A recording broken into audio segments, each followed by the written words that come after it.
Hi everyone, it's Marky. Today let's talk about this NATRIA Neem Oil. This is safe for indoor and outdoor, and it actually has a multi-purpose. This can be used as an insecticide and then also preventing plant disease like black spot or mildew, anything that you have either inside plants or outside plants.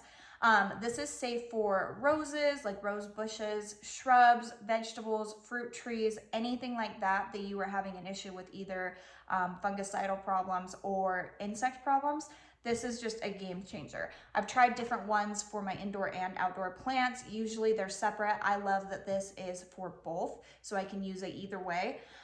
It's really lasting because this is a 1 gallon bottle. Obviously, a little goes a long way. This 1 gallon bottle will last me at least the entire summer. This can be used all the way up until harvest. So if you are using it on your vegetables or your fruit, you can use it right up until you're harvesting. So spring, summer, fall, it's great for all seasons.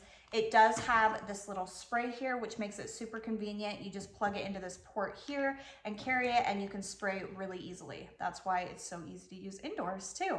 So I totally think this is the best one I've tried. My plants look great. They don't have bugs all over them. It really just works amazingly well. So if you were looking for something to protect against fungicide problems or insects, I would highly recommend you look into this one. So I hope this was helpful. Thank you.